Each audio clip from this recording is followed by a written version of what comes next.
Ďakujem sa samozrejme organizátorom, že ma pozvali prednášať pri tejto príležitosti a dúfam teda, že sa dozviete niečo nové.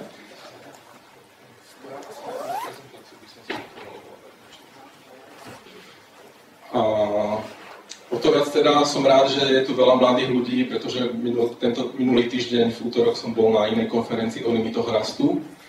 Tam bolo teda menej ľudí a hlavne bolo tam väčšina ľudí nad 50 rokov, ktorých teda nechcem byť nejak ale tých by to až tak trápiť nemuselo, takže o to viac mám rád, že sú to aj mladí ľudia, ktorí si myslím sa tejto témy týkajú oveľa viac ako ľudí vo vyššom veku, samozrejme. Iniciatívam sa medzi nekladú. Ešte teda počkám asi na prepínanie prezentácie, ak sa k tomu môžem dostať.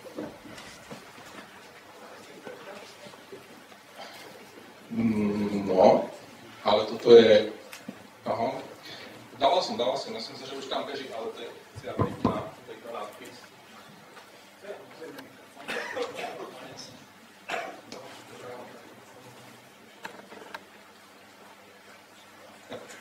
Chvíľočku mám tam nahodia teraz do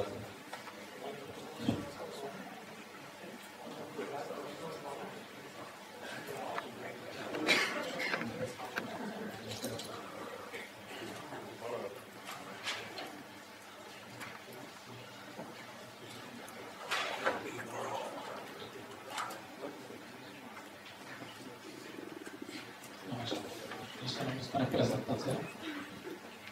Znovu připomenout knížku pana Halošky, která se nám potom dostavila pultu, takže si ji můžete za těch 16 € koupit. Znamená to budoucnost globální ekonomie. Já stojí 16 € a tam Haloška bude určitě, že se tady na to děkuji.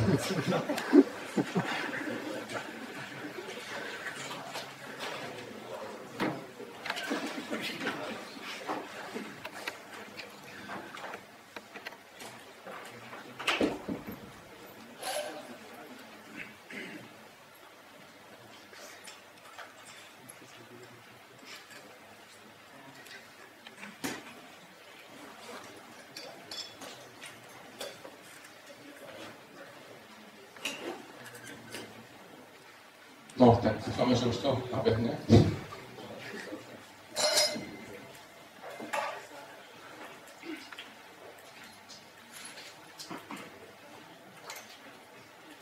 Takže, ešte teda, aby som sa predstavil, ešte raz, moje meno je Alexander Ač, v súčasnosti pracujem na Českej akadémii vied. Venujem sa teda inej problematike, konkrétne fyziológii rastlín, ale tematiky ako klimatická zmena, ropný zlom, energetika, financie sú vlastne mojou voľnočasovou záujmom a venujem sa im pretože si myslím, že je to dôležité. Takže nie som ani ekonóm, ani finančník, ani energetik, ale dúfam, že ten pohľad, povedzme, ekológa bude trošku inovatívny, ak sa to spustí.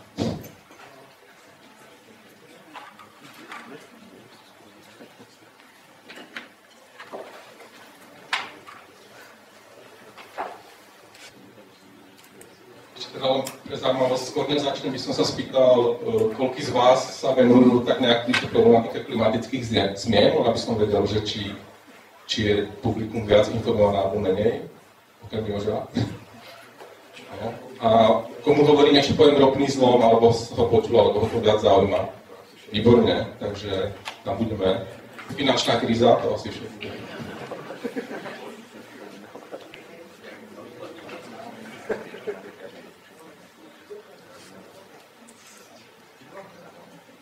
Ak by som rozprával bez tej prezentácie, by to bolo také slabé.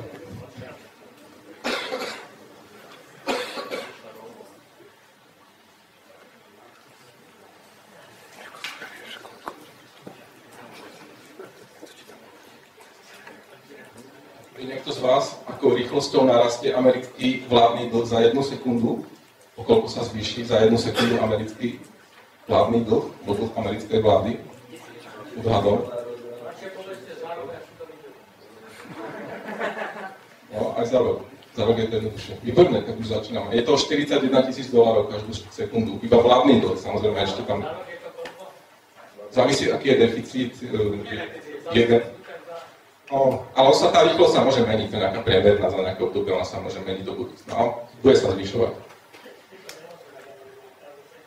Takže prezentáciu som nazval Zajtrašok neexistuje podľa jedného nedávneho dokumentu o ropnom zlome. A myslím si, že vystihuje aj súčasné dianie. Nie, že by to bola nejaká novinka, myslím si, že ľudia málo kedy myslia na budúcnosť. Tento graf, ktorý vidíte, ste pravdepodobne už niekoľkokrát videli, alebo asi tušíte, čo to je.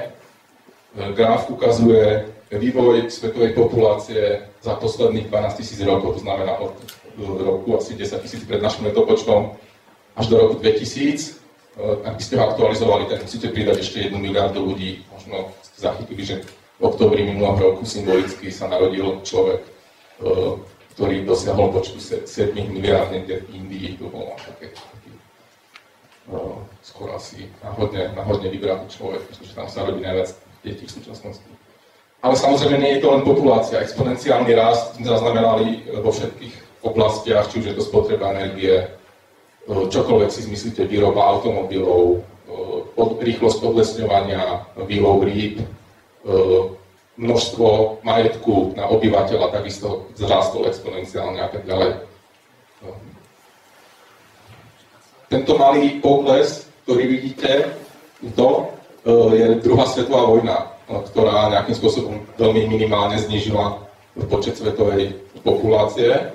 Tým samozrejme nechcem nič naznačiť, len toľko, že ani vojna nemusí byť dostatočná na to, aby zastavila tento prudký nárast. Takže samozrejme otázka, ako sa bude situácia vyvíjať do budúcnosti.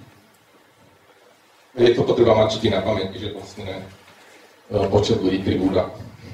No a na začiatok taký výrok, tí, čo o budúcnosti nerozmýšľajú, si žiadnu budúcnosť zaslúžia. Myslím si, že v súčasnosti čelíme 3 konvergujúcim krízam. Zmena klímy alebo globálne oteplovanie, ropný zlom, finančná kríza. Všetky 3 spolu nejakým spôsobom interagujú a ak ignorujeme jeden problém, môžeme zhoršiť, respektíve riešením jedného problému môžeme zhoršiť iný problém.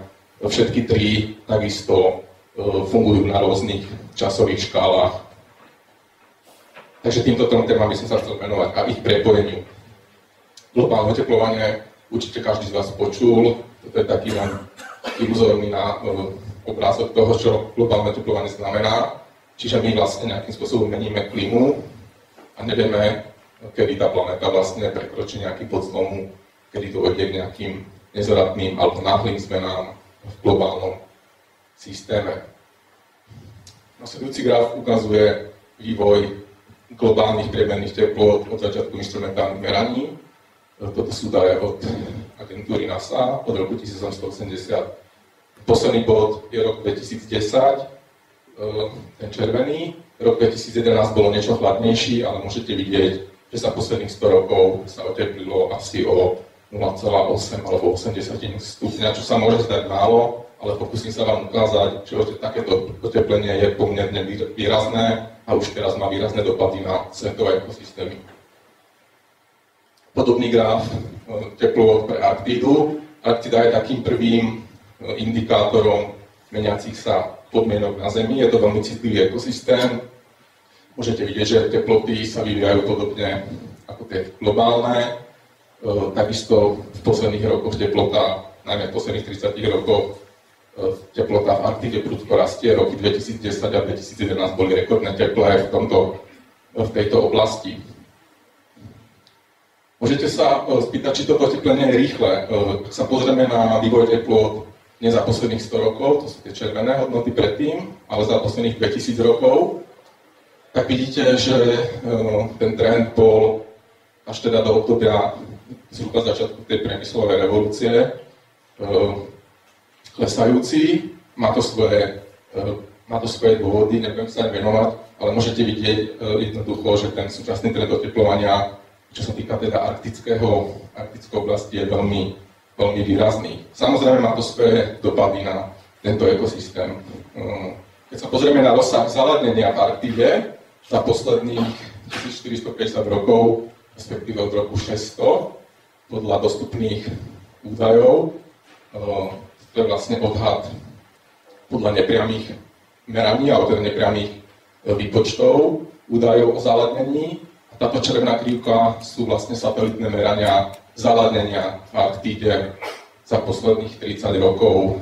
Vidíte veľmi prudký pokles rozsahu ľadu v Arktíde. Problém s ľadom je, že kým ľad je teda svetlý biely, tak väčšinu žiarenia odráža.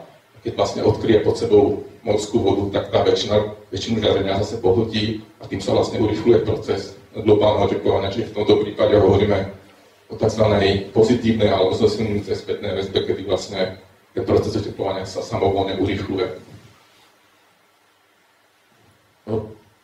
Viete teda, že okrem Arktídy je veľmi veľké množstvo ľadu uložené aj v Grónsku. Tu vidíte sezónny chod toho, ako vlastne ubúda ľadu v Grónsku v gigatonách. To je tá výskumná os. Od roku 2003 sú to vlastne satelitné merania prakticky až do súčasnosti. Končí to niekde okolo roku 2010. Takisto sa môžeme spýtať, no a tento trend, ak by ste sa pozreli pozornejšie, nie je to priamka, ale je to krivka. Čiže ten trend je zrýchľujúci, čiže toho ľadu ubúda stále viac. Ak sa pozrieme 50 rokov do minulosti, tak vidíme zase prudké zrýchlenie topenia ľadu v Grónsku. Samozrejme, keď sme veľmi dobre spočítané, že ak by sa roztopil všetok ľad v Grónsku, tak ten nárast, už to bolo spomínané aj v predošlej prednáške, nárast svetových oceánov sa odhoduje asi na 4 plus minus, asi 4 metre. Iba Grónsko, ak by sa roztopil všetok ľad na Zemi, tak by sa hladina svetových oceánov zdvihla asi 80 metrov. Treba podotknúť, že aj pri tejto rýchlosti topenia, aj keď samozrejme očakávame zrýchľovanie, tak Grónsko sa bude topiť niekoľko desiatok, skôr 100 rokov, čiže zase aby ste si nemysleli, že za 20 rokov zmizne Grónsko a tak ďalej, ale ten trend je zrýchľujúci a súčasné odhady nárastu svetových hladín, tie najlepšie alebo najaktuálnejšie hovoria o tom, že ak neznižíme svetové emisie skleníkových plynov a oteplovanie bude pokračovať, tak hladina svetových oceánov sa môže zdvihnúť asi o 1,5 metra, je taký ten stredný odhad do konca roku 2100. A samozrejme v roku 2100 není koniec sveta, čiže ten nárast hladín oceánov bude pokračovať ešte ďalšie stovky rokov.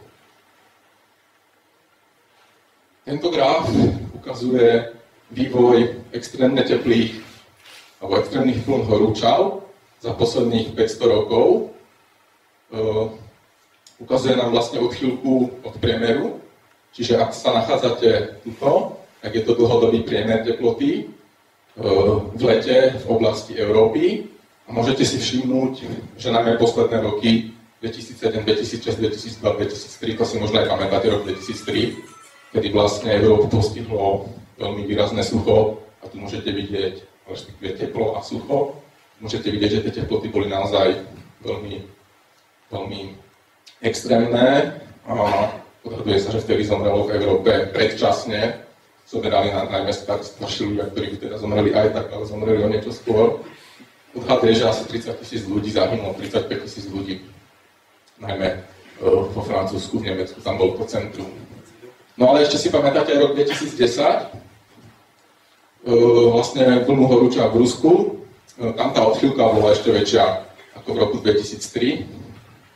Pritom už ten rok 2003 bol hodnotený ako jedno z najväčších súch za posledných, povedzme, 500 rokov. Aj z tohto grafu to môžete vidieť.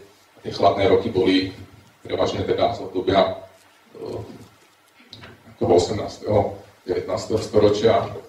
No a klimatické modely predpokladajú, že takéto extrémy stále častejšie a nebude sa to týkať len teplot, ale najmä zrážok, alebo aj zrážok, to znamená, že v oblastiach, kde dnes prší veľa, bude pršať ešte viac a oblasti, ktoré sú suché, Austrália, ale aj Stredná Európa, mnohé ďalšie, budú trpieť akutným nedostatkom vody. Takisto predošlá prednáška sa venovala nedostatku vody a klimatická zmena tento negatívny trend iba zhorší.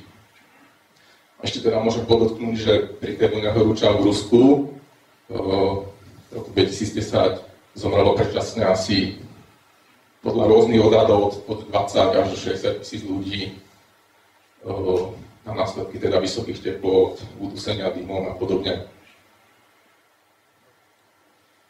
Ďalšia zaujímavosť, opäť sucho, tentokrát Amazónia. Na suchu samozrejme nič neobvyklé. Amazóniu postihlo v roku 2005 storočné sucho. Problém je, že ešte väčšie sucho postihlo Amazóniu nie o 100 rokov, alebo o 50, ale už v roku 2010.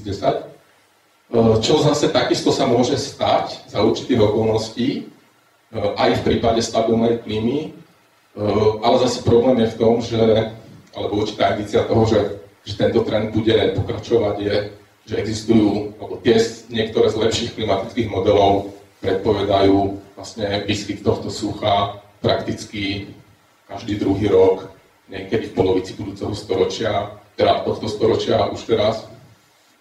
A je veľká pravdepodobnosť, že veľká časť, alebo časť tropického pralesa v Južnej Amerike sa premení jednoducho na savannu, pretože ten trend úbytku zrážok nedovolí vlastne, neumožní rast vlastne tropických lesov v súčasnom rozsahu.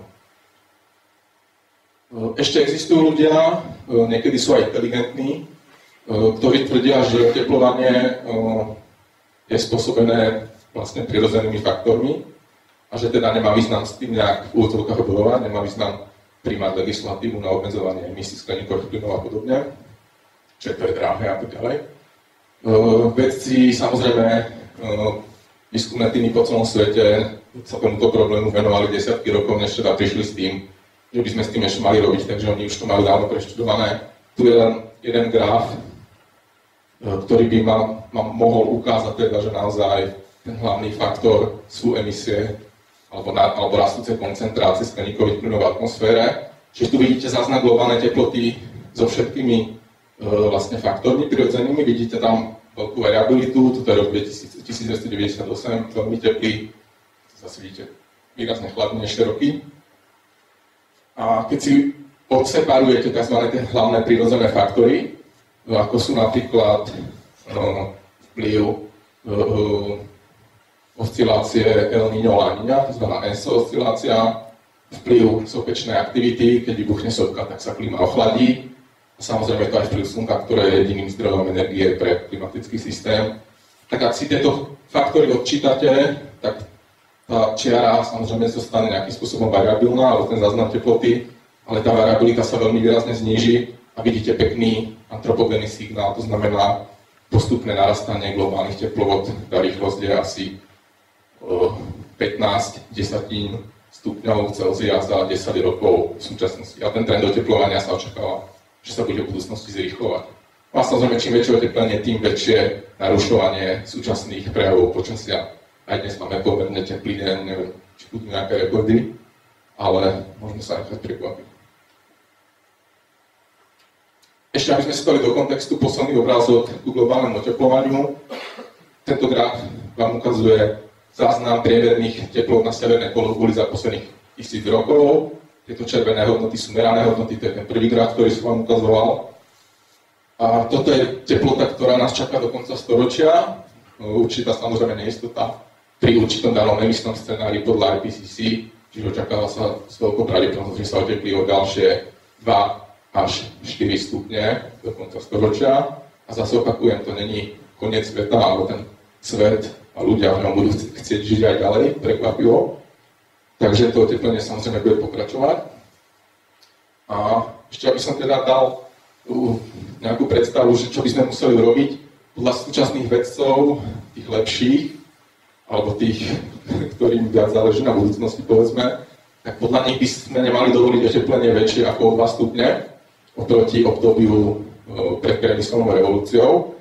A ak by sme chceli tento cieľ 2 stupňov dosiahnuť, neprekročiť, pričom už tieto 2 stupne môžu byť nebezpečné, podotýkam, tak by sme museli v priebehu 25 rokov, respektíve môžeme vypustiť do vzduchu ešte 25 rokov emisí pri súčasnej rýchlosti a potom už nič.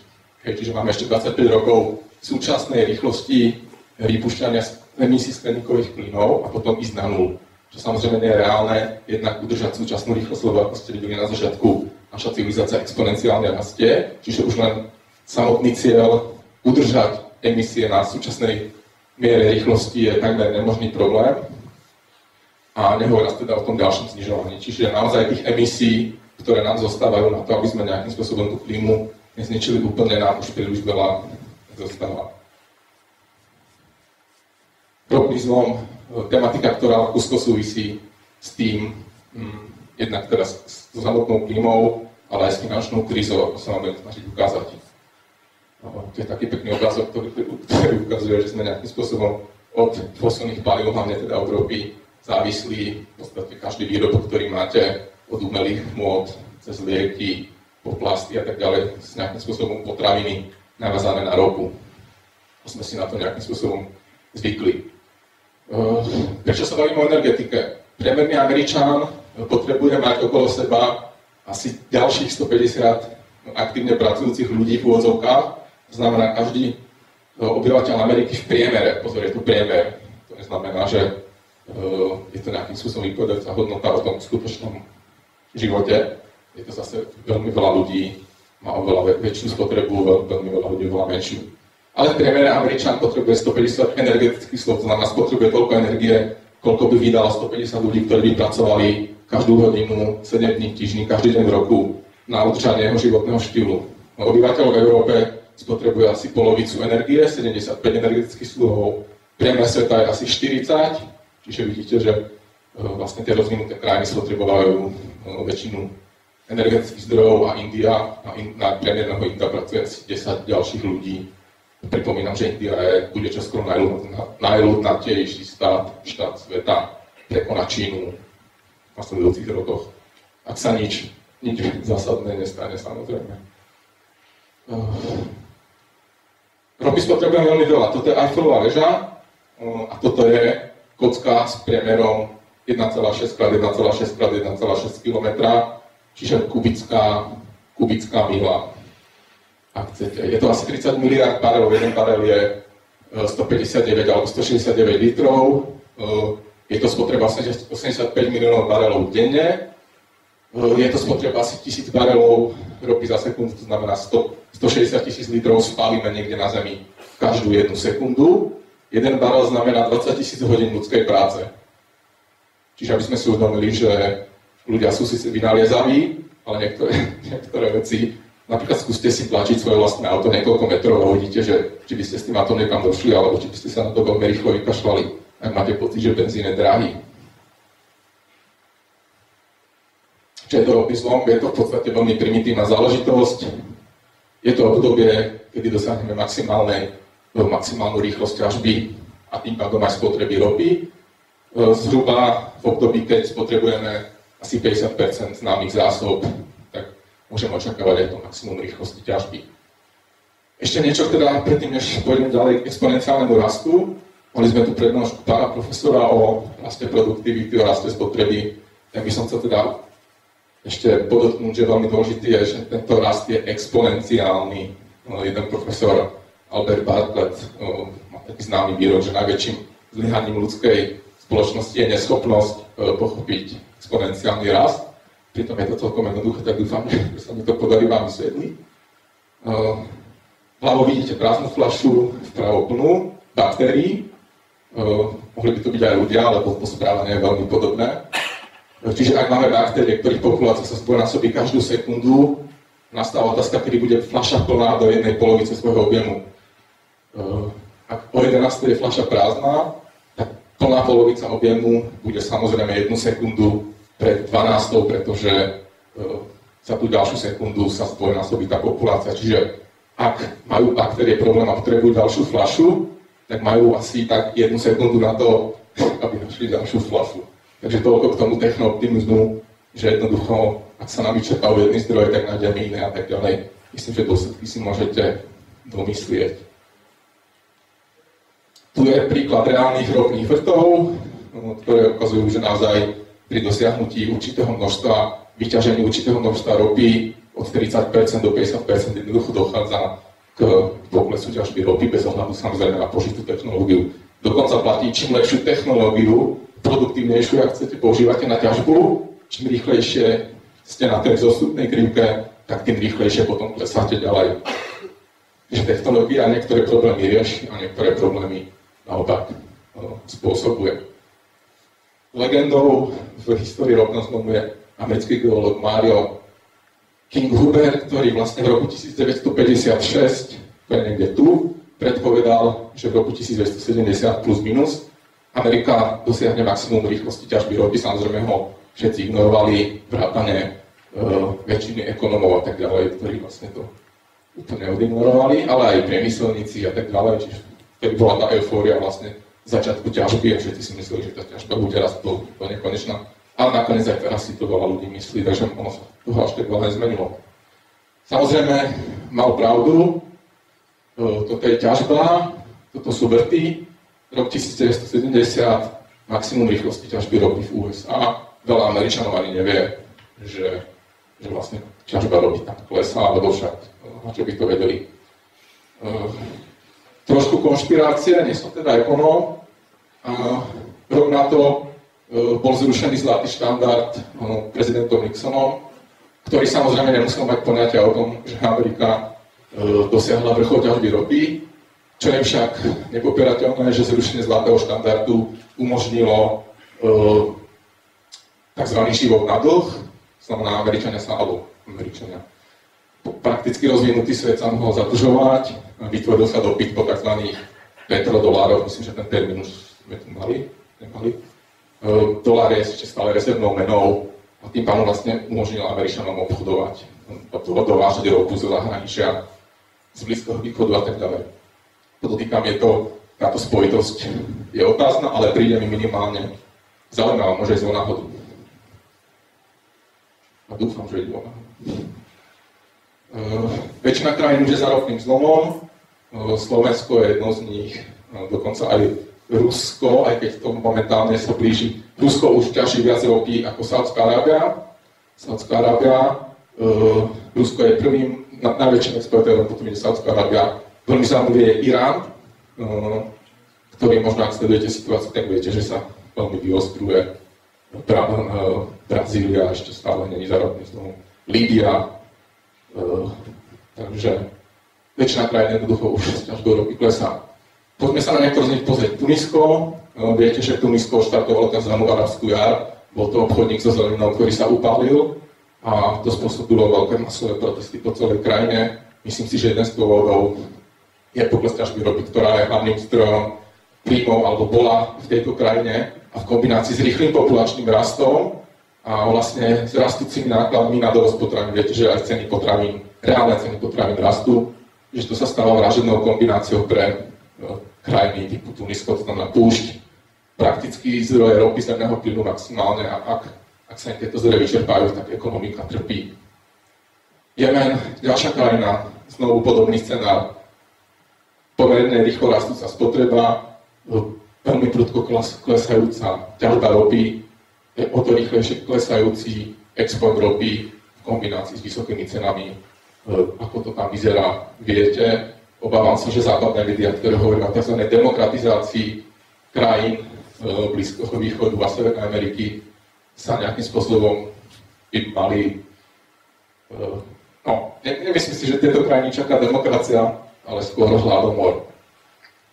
Egypt, ďalší príklad. Zase ropa spotreba, produkcia.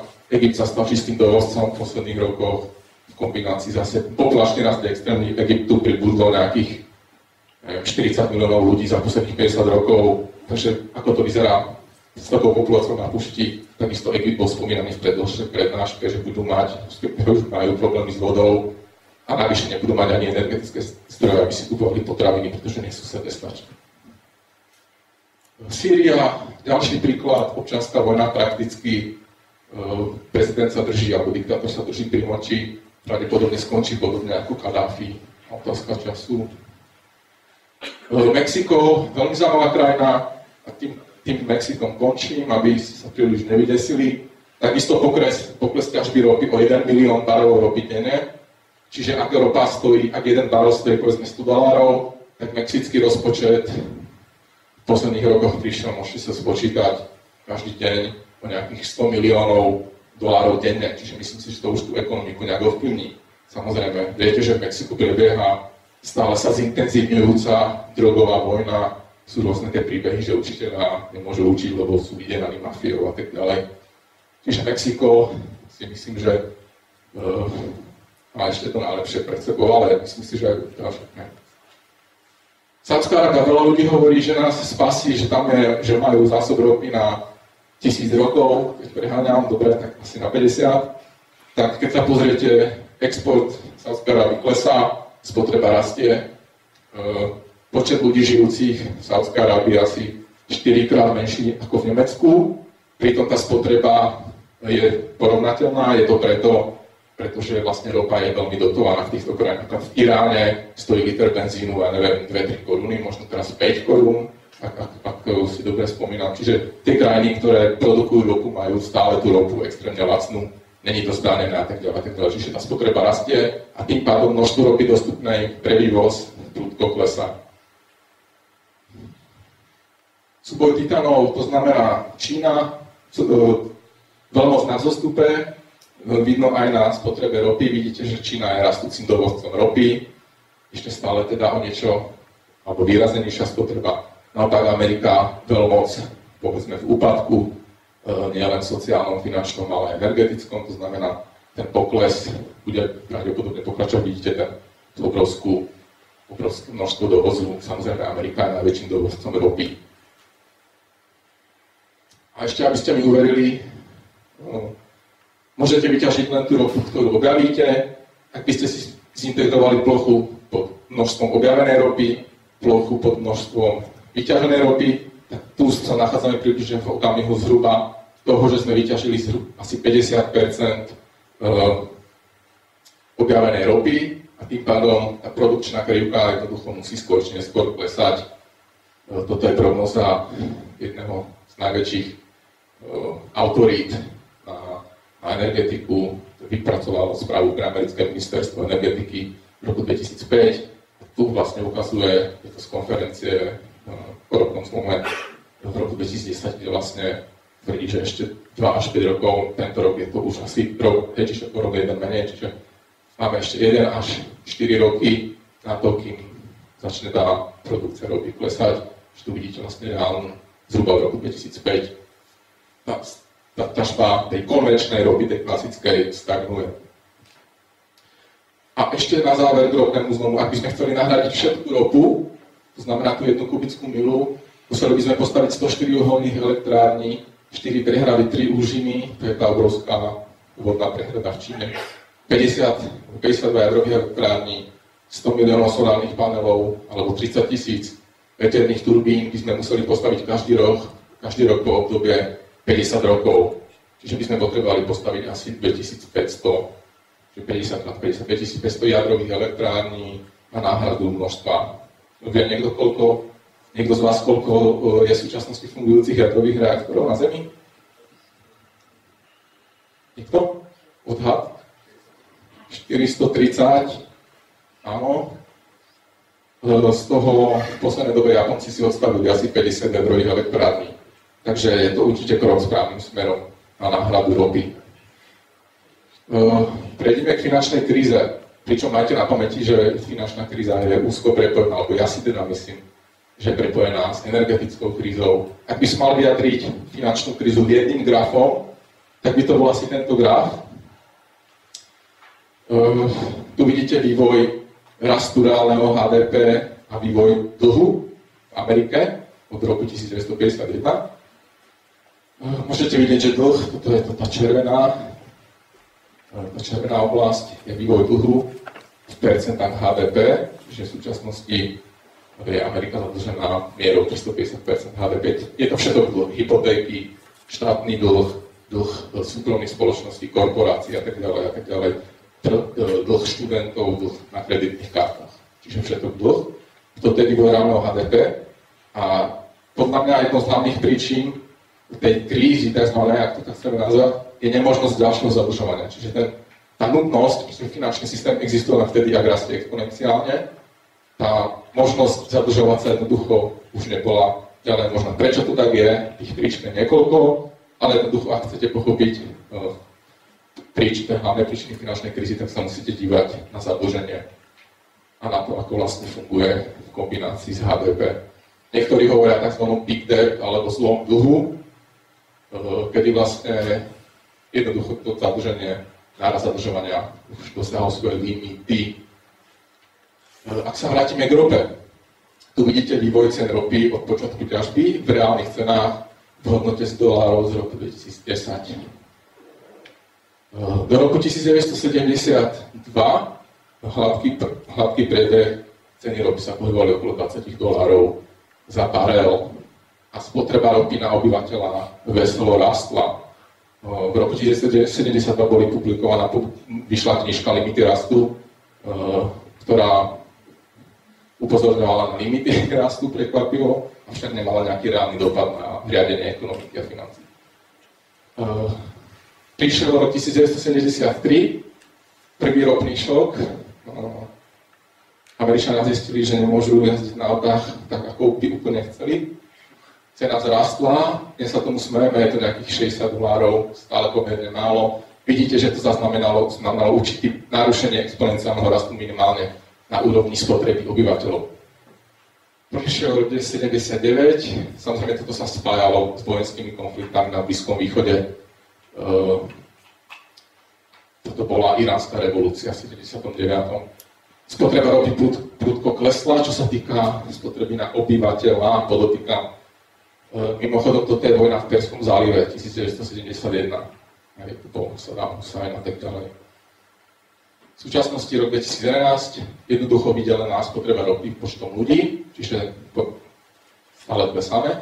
A môžete povedať, v podstate nejakým spôsobom sme sa s tým vyrovnali, hej? Znamená, že spotreba ropy na obyvateľa klesla, bude klesať ďalej a čo však? Nejak sa bude zvyšovať efektivita, bude sa zvyšovať účinnosť, budú autá jazdiť na menšiu spotrebu a tak ďalej. Súčasné automobily v Amerike majú spotrebu ako naše autobusy, keď to preženiem a tak ďalej a tak ďalej. Ale ako sme sa s tým vyrovnali? Myslím si, že sme sa s tým vyrovnali úplne najhorším možným spôsobom. Uvidíme na tomto grafe. Táto x-ová os zhruba odpovedá tejto časovej osi, čiže je to vývoj finančných ziskov v percentách na HDP, to je tá červená čiara. A tá červená čiara je celkový dlh v percentách HDP. Rok 1979, slomový, to je tu.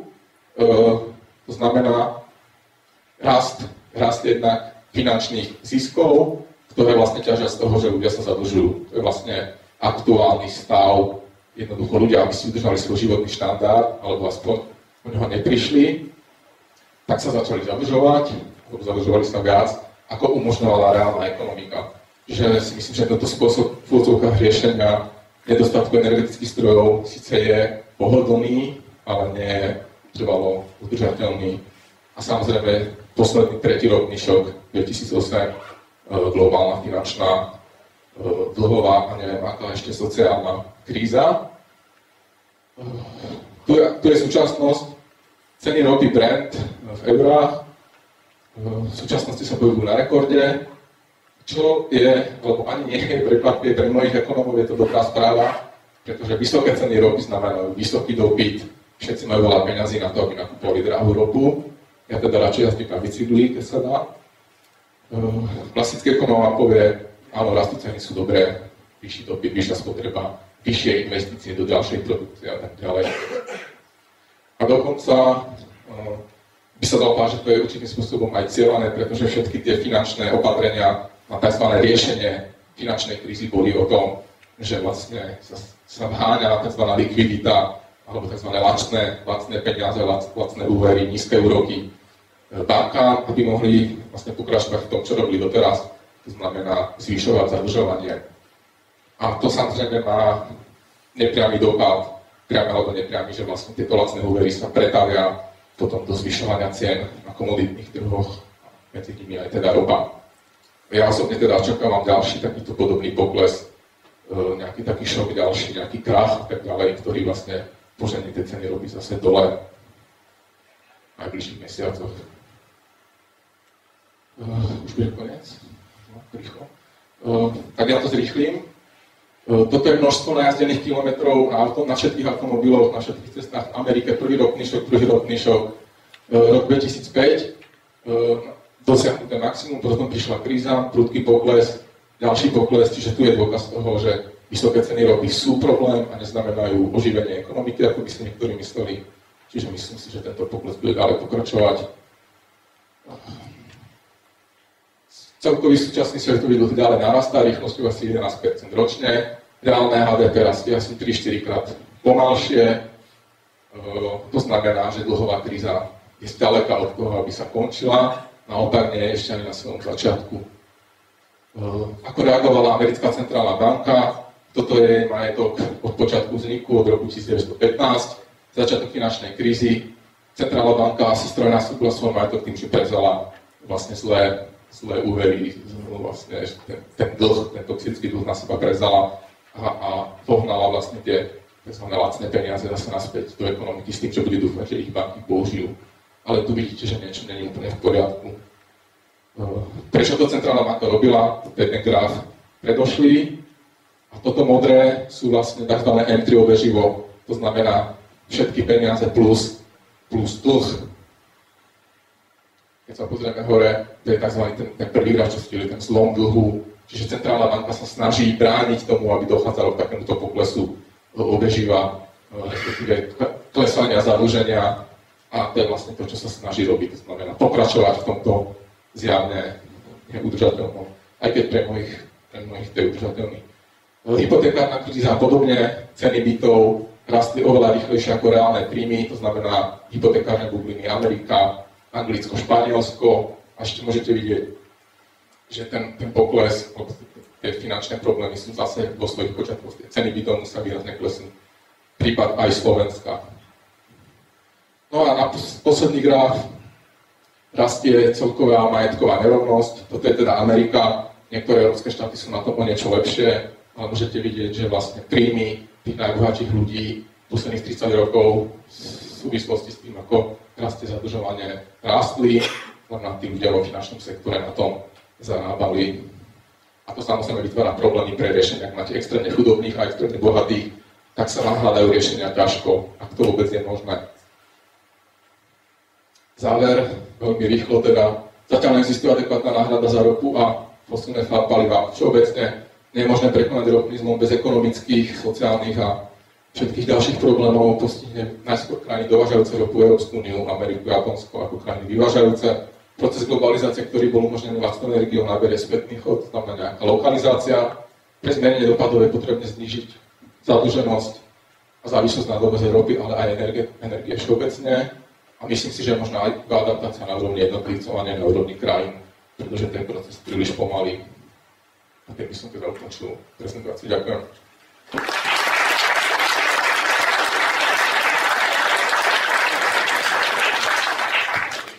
Ďakujem veľmi pekne, takže teraz by som poprosila aj tu priestor pre vaše otázky. Kto sa chce niečo opýtať, nech sa páči. Děkuji. Já bych se chtěl zeptat, v principě zdrojové ekonomiky, o který tady ještě bude řeč, se mluví o tom, o mapování a monitoringu a pak následným přerozdělování, spravedlivým přerozdělování zdrojů všeobecně. Jak se k tomu stavíte k této myšlence? Tak ja si ju popravde neviem dosť dobre predstaviť. Neviem si predstaviť, že ten systém funguje vďaka tomu, že tí ľudia, čo sú pri moci, tak sú pri moci a držia sa jej. A neviem si predstaviť, že by sa dobrovoľne tí mocní z tohto sveta vzdali svoje moci pre blaho nejakých chudobných miliárd a tak ďalej. A neviem si predstaviť tú silu, ktorá by tento stav mohla zmeniť. Reálne, jednoducho tie trendy idú presne opačným smerom, ľudia sa zadlžujú, to znamená, že nemajú peniaze a tým si to iba zhoršia. Ak sa bavíme s rovesníkmi, že prečo si berú hypotéky, že oni však nemám inú možnosť, však nemajú inú možnosť, no tak musia sa zadlžiť, tým pádom sa zafixujú v tomto systéme na 30 rokov. Hej. Ak je to nejaká 30-ročná hypotéka, znamená, že musia pracovať tvrdo za akúkoľvek mzdu, lebo malá mzda je lepšia ako žiadna, pokiaľ chcú splácať dlh. Čiže ľudia sa na tom jednoducho podielajú a prispievajú k tomu systému, museli by sa nejak sporo všetci zbúriť, aby teda tá elita videla, že je problém nejaké hádzanie vajčok a podobne, ich vôbec nemôže ohroziť. A neviem si predstaviť ten mechanizmus, však budeme sa o tom asi baviť, ktorý by to mohol zmeniť. Je možné, že existuje, ale ja si ho aktuálne neviem predstaviť. Takže ide jednoducho o problém koncentrácie moci v rukách jednotlivcov a ľudí, ktorí sa na ňom v podstate masovo podvedomo ešte aj podielajú. Takže je to boj samých proti sebe. Ďalšia otázka? Dostatujúca odpoveď bola pre vás?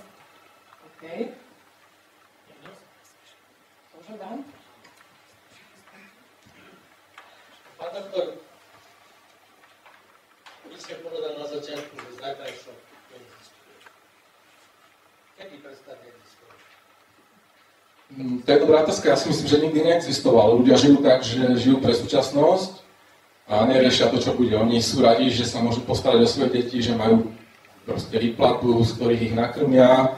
Ľudia jednoducho nemajú v povahe, ako vidím súčasný stav veci, tak nemajú v povahe riešiť. Však ja to vidím aj u seba, že aj v práci, hej, že keď ja im že hrozí konflikt v Iráne, a čo ja s tým mám robiť? A čo s tým má kdokoľvek potom robiť, hej? Podľa mňa s tým má robiť každý človek, ktorý jazdí na aute, pretože spotrebovala ropu, ktorá dochádza, ktorá prispieva ku konfliktom ropné zdroje. Koniec, hej, tam není, že čo ja s tým alebo niečo. To je o tom, že on jednoducho nemá čas, nemá záujem, nemá prostriedky to riešiť kapacity. A keď by aj zajtra hneď Amerika zbombardovala Irán, Rusko stoplo dodávky ropy do Európy, poslalo to do Číny, tak my jednoducho, čo by sme s tým urobili? Nič proste. No tak benzín by zdražil 4-násobne, 5-násobne, tí, čo by na to mali, by jazdili ďalej, tí, čo by na to nemali, by nejazdili. Tí, čo by mali zbrane, tak by strelali tých, čo na to majú. Takže v tomto zmysle ten zajtrašok si myslím, že neexistuje. Že tá nejaká vízia, povedzme, ďalšieho platu, nejakého kariérneho zostupu, toho, že sa postaráme o deti, existuje, ale ten globálny dosah tých našich každodenných činností vlastne my nevidíme, alebo 99,9% ľudí nevidí. Takže v tomto zmysle si myslím, že ten zajtrašok, tak ako to povedal Klaus, že prečo by sme sa mali starať o budúcej generácie, keď ani tie pred nami sa o nás nestarali, čo je samozrejme pravda, ale či je to nejakým spôsobom to, čo chceme, je druhá vec. Ďakujem, keďže nás trošku tlačí čas, tak ja by som možno ešte jednu poslednú otázku, ak máte niekto, alebo nech sa páči. Ďakujem. Ja by som sa chcel opýtať, že aké dopady to bude mať na Slovensku, to u nás, čo sa týka potravín, energie, vody, tak najbližších 10-20 rokov. Ďakujem. Dobrá otázka. My to vlastne sa snažíme v takej komunite pár vystrašených ľudí riešiť cez e-mailové odkazy a každý deň si tam niečo pošleme, také povzbudivé. A čo ja si myslím, že na veľmi blízkej dobe ceny energií pôjdu hore, ak teda prevládne dlhová kríza, klesnú, ale bude rast nezamestnanosť. Myslím si, že väčšina ľudí ešte nebude mať problém sa uživiť nejakými základnými potravinami. Naozaj je tam nejaký ten extrémne krízový scenár, že naozaj Rusko si povie, že Európa nemá peniaze, kašleme na nich, už teraz má vlastne stavia ropovod s Čínou, je jasné prečo. Alebo najlepší prípad Grécko, hej, ľudia vravia, však oni sú leniví, oni si za to môžu sami a tak ďalej, nie je to samozrejme pravda. Čiže v Grécku máte viac ako 23 už teraz percentnú nezamestnanosť, ľudia sú bez peňazí, prídu pravdepodobne o dôchodky. Čo sa týka v budúcnosti, nečakám nejaký dôchodok, hej, lebo na to musia byť peniaze. Čiže ideálne, ak si dokážete zabezpečiť potravinovú sebestačnosť, vodu, nejaké tie zdroje, ak sa to bude dať, aj nejaké tie obnoviteľné v minimálnom množstve pravdepodobne. A myslím si, že tá kvalita života pôjde dole, to znamená drahšia zdravotná starostlivosť, menej peňazí, celkovo ľudia budú postupne menej cestovať, bude to asi postupný úpadok, ak teda nedojde k alternatívnemu scenáru, že si povieme, že čo budeme robiť humanisticky, budeme robiť veci inak, ale to, čo je nastúpené, tak si myslím prehlbovanie. Čiže celkovo menej peňazí, rast nezamestnanosti, celková nespokojnosť, rast kriminality, menšia kvalita starostlivosti, budú si to môcť dovoliť len ľudia bohatí s nejakými konexiami, povedzme, na mafiu a podobne, keď to teda to je extrémne. Takže pokračovanie súčasných trendov a ešte podotýkam, ešte stále sa nič nedieje, hej. Ešte stále je nejaké tie vajíčka, tak to sa môžeme na tom zasmiať. Ďakujem. Ďakujem veľmi pekne, to bol doktor Alexander Ač, poprosím vás.